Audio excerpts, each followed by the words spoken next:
Ya.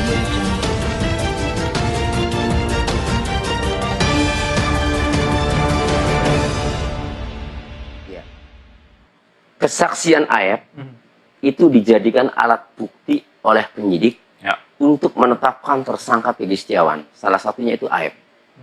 Yang paling dominan di situ Aep dan Sudirman. Aep mengatakan bahwa Aep melihat Peggy Setiawan ini berada di lokasi kejadian, ya, dengan menggunakan motor Suzuki Smash warna pink. Itu keterangan Aep. Nah, keterangan Aep ini bertolak belakang dengan keterangan dia sendiri pada saat bersaksi tahun 2016 untuk 8 terpidana itu ya. Tidak ada keterangan seperti itu waktu di 2016. Keterangan waktu 2016, Aep hanya mengatakan ada 4 sepeda motor yang ia lihat pada saat mengejar para korban, mengejar korban Eki kan itu. Itu yang dia katakan. Tidak lebih itu. Dengan ciri-ciri juga tidak ada merujuk ke Peggy Setiawan. Sepeda motor yang digunakan ya dijelaskan oleh Aep itu tidak ada menjelaskan bahwa sepeda motor Suzuki Smash warna pink. Belakangan setelah ditangkap Peggy Setiawan, dia baru menambahkan kesaksian keterangan mencocok-cocokkan dengan kondisi Peggy Setiawan bahwa dia pernah melihat Peggy Setiawan di lokasi kejadian dan sering menggunakan motor Suzuki Smash. Apapun itu ya, sebenarnya kami menduga Aep ini bohong. Kalau dia melihat sejak awal melihat Peggy Setiawan dengan Suzuki Smash, kenapa nggak dijelaskan pada saat di 2016? Nah, ini kenapa setelah Peggy Setiawan ditangkap? Ya. Nah, tapi apapun itu ya, maka ketika pra peradilan ini diputus dan Peggy Setiawan tidak bisa kan ditersangkakan lagi karena sudah inkrah, maka Aep ini rencana mau kami laporkan ke Barreskrim Polri. Ya, memang kami sudah merencanakan, tetapi kemudian pengacara para terpidana ini lebih dulu. Iya, sehingga kami konsultasi dengan teman di Mabes juga, ya, bahwa ini udah dilaporkan. Itu pada intinya sama. Iya, ya sudah kalau begitu kami menunggu perkembangan. Ya, apabila ada hal yang sekiranya memang harus diisi dengan keterangannya Peggy Setiawan, baru kami langsung menyusulkan laporan atau bisa menjadi saksi untuk bergabung di sana. Tetapi pada intinya kami sepakat, langkah yang telah dilakukan oleh pengacara para terpidana itu tepat, itu segera laporkan. Nanti kalau Aep itu terungkap bahwa ia memberikan kesaksian itu palsu, nanti kelihatan dia diarahkan siapa. Saya khawatir ya, itu diarahkan oleh ayah korban sendiri. Saya khawatir seperti itu ya. Nah, makanya biar terungkap, bagus itu segera Barreskrim Polri segera memeriksa Aep. Ini masyarakat menanti.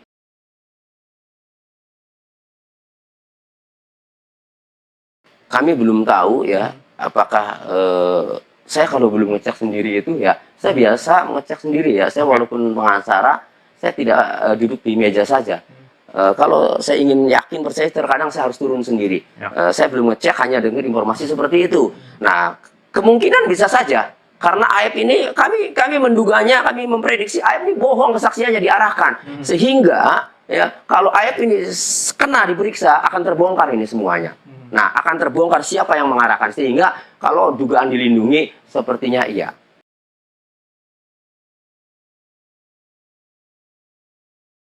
Secara kemanusiaan ya, kami berusaha untuk membantu. Namun secara praktek hukum kami bukan kuasanya. Sehingga kami support saja apa yang kami miliki, nanti kami bantu ya, informasi-informasi yang kami miliki kami bantu ya. Kami membantu ada dua, selain menyampaikan kepada kuasanya ya, nanti kami juga menyampaikan kepada Mabes Polri. Tujuannya adalah sama. Ketika informasi-informasi itu dapat mengungkap pelaku yang sebenarnya, maka sama saja. Ini kan akan kedepannya akan menguntungkan para terpidana dan membebaskan dia. Setelah informasi-informasi itu dilakukan proses hukum, pelaku yang sebenarnya ketangkap, maka putusannya bisa dijadikan hukum yang sangat valid yang sangat bagus hukumnya. Bukti baru. Bukti gitu. baru. Jadi bukti barunya, loh ada tersangka lain, ternyata ada pelaku yang sebenarnya loh kan itu. Jadi kayak Sengkon Karta dulu kan. Jadi banyak pendapat ini kalau pelaku yang sebenarnya belum tertangkap, maka penyidik ya masih meyakini ya bahwa ya itu yang sudah diproses itu udah benar gitu loh. Ya memang karena putusan hukum kalau sepanjang belum dibuktikan sebaliknya, maka putusan pengadilan ini harus dianggap benar sebelum ada yang bisa membuktikan sebaliknya melalui upaya hukum. Nah, upaya hukum yang bisa dilakukan kan peninjauan kembali. Makanya kami membantunya ya secara kemanusiaan ini bagaimana bisa mendapatkan informasi itu kemudian kami sampaikan ke Pak penegak hukum dan kawal prosesnya.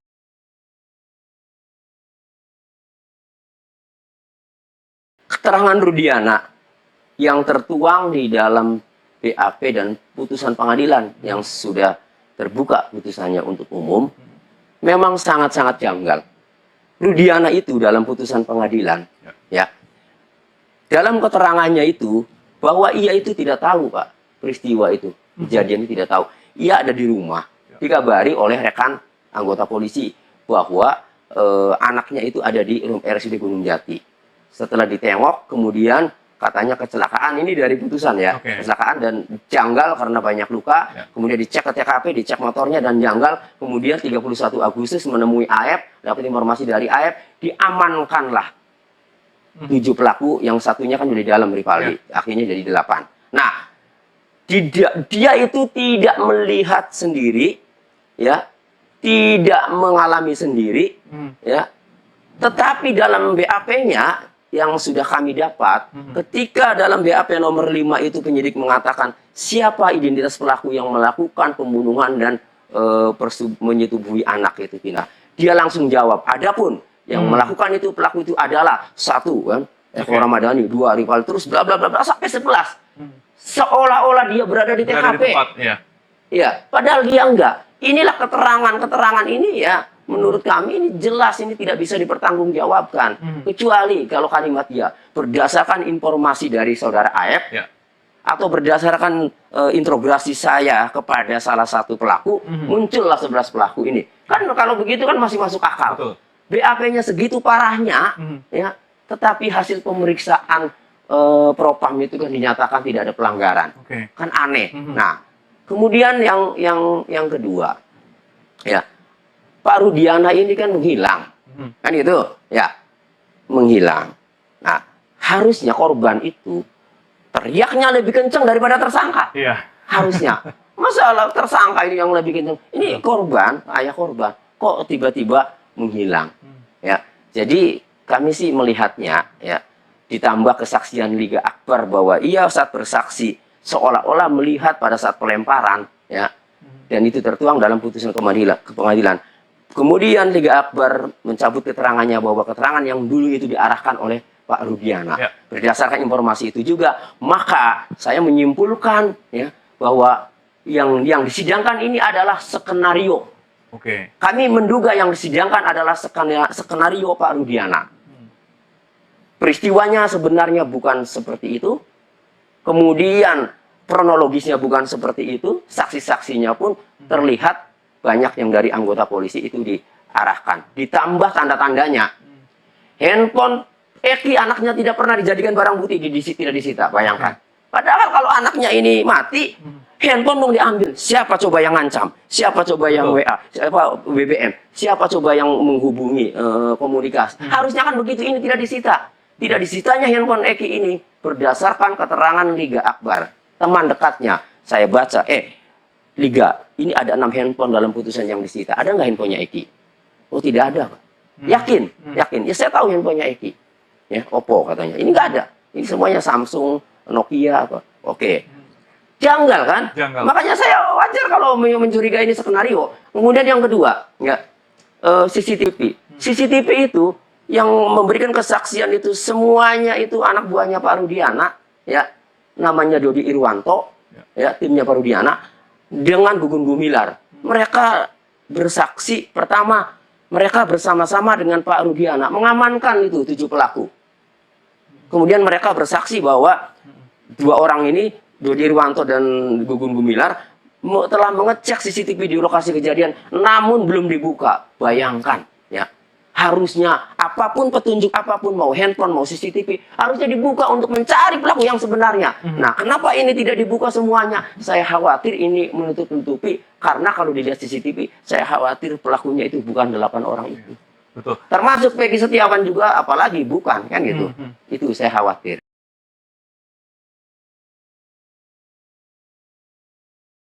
Ini tergantung kemauan Bapak Kapolri. Ya, karena di Polda ini, ya, oke lah di Polda dikasih otoritas untuk menangani, karena yang menangani Polda. Tetapi kalau sudah ribet seperti ini, ya, maka seharusnya Bapak Kapolri harus turun.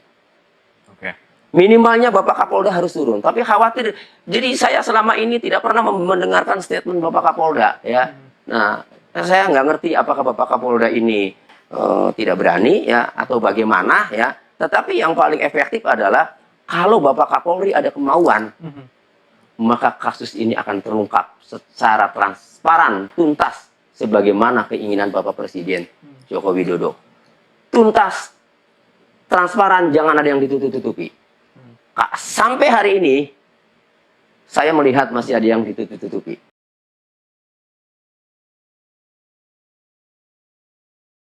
Ya, tadi sudah saya jelaskan. Pertama, dari handphone Eki yang tidak disita, tidak ada dalam putusan pengadilan atas nama 8 terpidana. Kedua, dari CCTV yang belum dibuka. Ya. Nah, kemudian ketiga, Pak Rudiana ini tidak nongol, tidak berani menjelaskan. Walaupun dia anggota polisi, ada kode etik, tapi ingat loh anaknya loh. Nah, kemarin kenapa dia berani mengamankan 8 pelaku kan gitu. Nah, sekarang juga harus pertanggungjawabkan. Nah, dari 3 indikasi ini, ya, maka kami menyimpulkan, ya, kasus ini meskipun sudah diputus pengadilan, ya silakan. Kalau putusan pengadilan nanti ada upaya hukumnya diatur. Tetapi kan kami bisa menilai bahwa kasus ini adalah janggal. Tetapi kami meyakini pembunuhan itu terjadi, ya. Kami meyakini pembunuhan itu terjadi. Persoalannya adalah pelaku yang sebenarnya ini siapa. Itu keyakinan kami, ya, pendapat kami. Nah, oleh karenanya ini PR bagi aparat kepolisian, untuk Bapak Kapolri, Bapak Kapolda Jawa Barat, ya, tuntaskan kasus ini agar pelaku yang sebenarnya itu bisa tertangkap. Dengan keyakinan kami bahwa kasus ini janggal, itu pelaku bukan yang sebenarnya.